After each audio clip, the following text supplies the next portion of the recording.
Bueno, pues muchas gracias por la oportunidad de dejarnos divulgar lo que hacemos, porque creemos que hay un hueco muy grande entre lo que está en el laboratorio y la sociedad. Mucha gente que no tiene ni idea de lo que hacemos y, en definitiva, estamos usando bastante dinero público en investigar, intentando buscar soluciones a problemas de la salud humana. Así que para nosotros es un placer poder enseñaros un poquito. Sí, está puesto aquí, ¿no? ¿Se me oye bien? Ellos lo controlan, yo no se oye.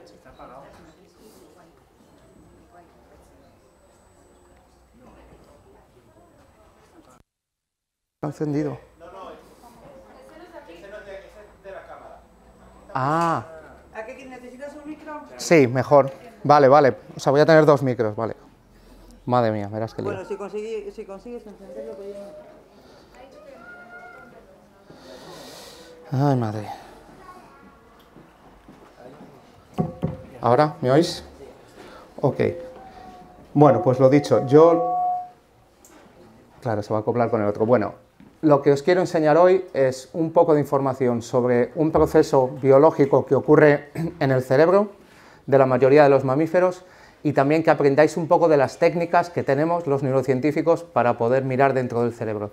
El cerebro es la estructura más complicada, más compleja que hay en el universo. Así que no es tarea fácil y nosotros humildemente pues vamos mirando poquito a poquito a ver qué podemos desentrañar, ¿vale?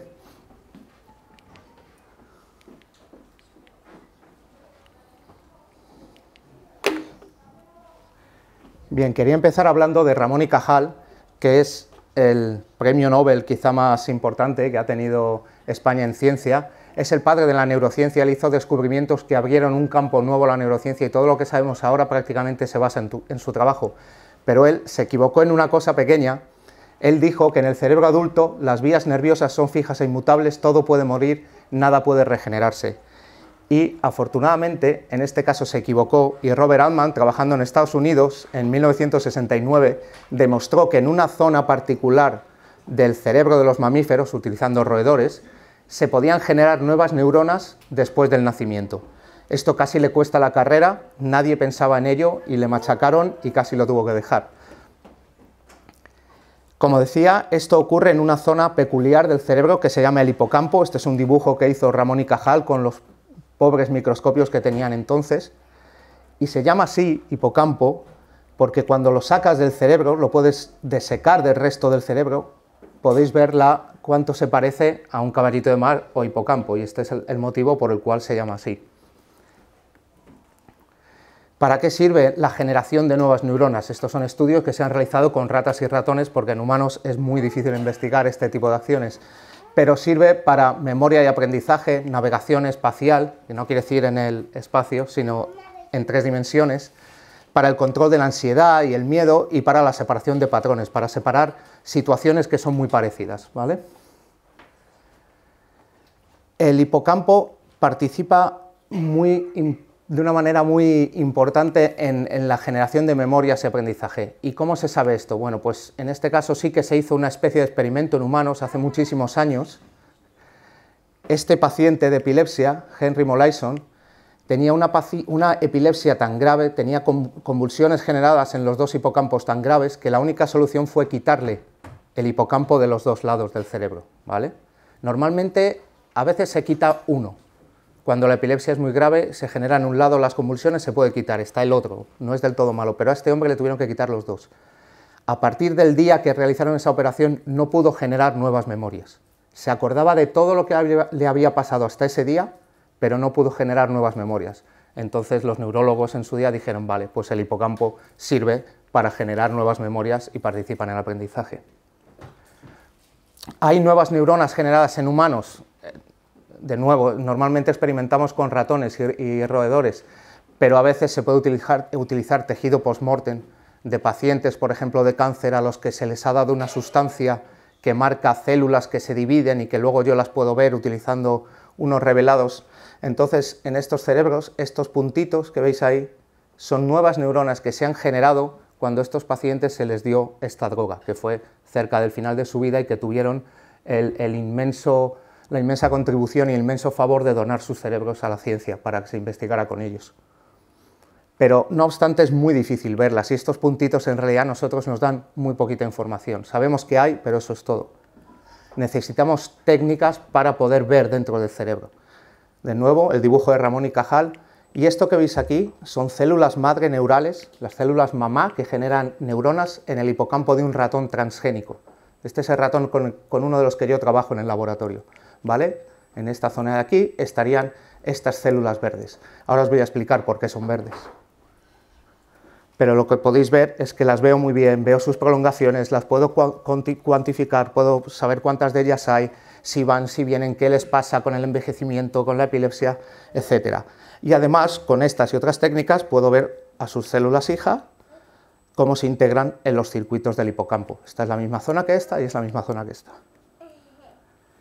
Alguien tuvo la feliz idea de coger una proteína fluorescente que produce las medusas, en este caso Aquaria victoria, coger el gen, es decir, la receta de cocina que está en el ADN para generar la proteína fluorescente verde e insertarla, esa es la secuencia que no os la tenéis que aprender, ¿vale? Insertarla en el DNA de ratones de tal manera que ahora ellos expresan la proteína fluorescente verde. Esto es más complejo que todo esto, lo puedo conseguir que lo expresen solo en las células de interés, puede ser en las células madre, puede ser en el hígado, según la investigación que queramos hacer. Estos son organismos modificados transgénicamente que han existido siempre, siempre desde que el hombre empezó la agricultura, se han generado híbridos de especies y se han generado organismos modificados genéticamente. Puedes hacer eso, por ejemplo, cruzando una yegua con un asno para tener una mula. En este caso no iba a funcionar, ¿vale? No sé si alguien lo ha llegado a intentar, pero bueno, cruzar una medusa con un ratón, pues no hay manera. Así que se necesitan hacer cosas bastante más complicadas. Por ejemplo, coger el ratón de la medusa, meterlo en DNA, en ADN de ciertas bacterias, amplificarlo, trocearlo, cortar, pegar, jugar con ello, lo cual me permite al final ponerlo en el DNA, en el ADN de los ratones.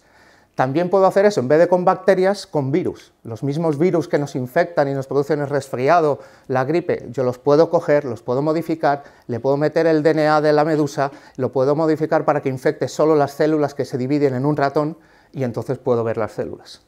El resultado es este es un cerebro normal cuando yo lo miro al microscopio y esto es en un ratón transgénico, por ejemplo. Además puedo utilizar otros tipos de técnicas para ver otros tipos celulares.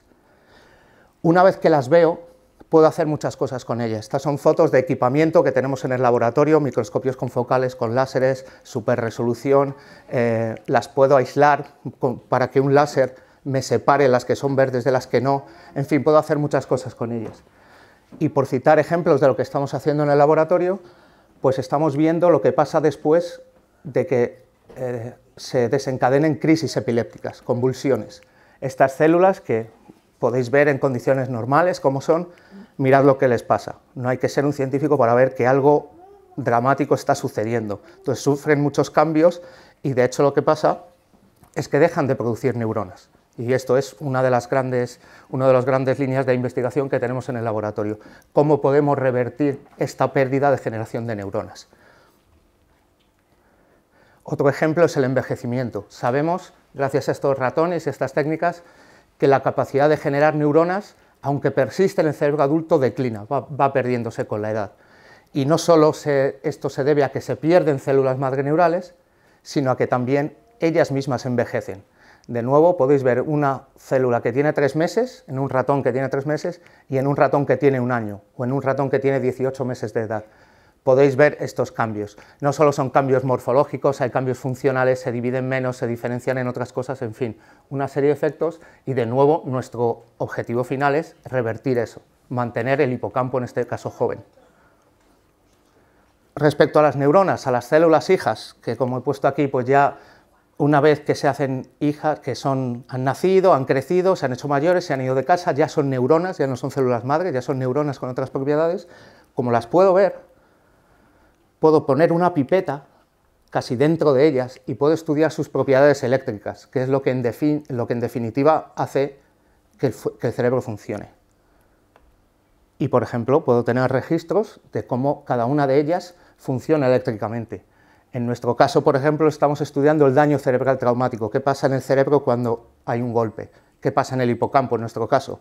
Pues no solo nuestras células madre se vuelven locas, digamos, están reactivas, como lo llamamos nosotros, podéis ver la diferencia, sino que sus células, las hijas, las neuronas, que aquí podéis ver en verde, con un marcador, también están completamente diferentes, raras, alteradas.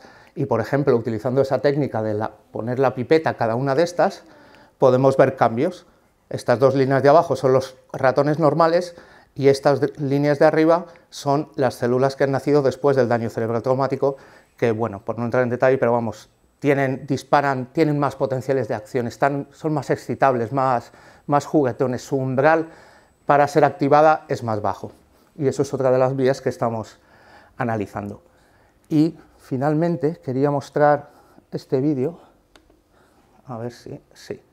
Aquí vemos dos células madre en el cerebro de un ratón que está vivo, que está despierto, que se está comportando. Y lo que se ha conseguido es poner un microscopio, de 2 fotones se llama, tan cerca del hipocampo que se pueden ver cómo las células madres se dividen a lo largo de los días, la escala que está aquí es en días, y generan todas estas neuronas, a partir de las dos células madre iniciales. Es decir, es un fenómeno dinámico que se puede estudiar con todas estas técnicas, incluso in vivo.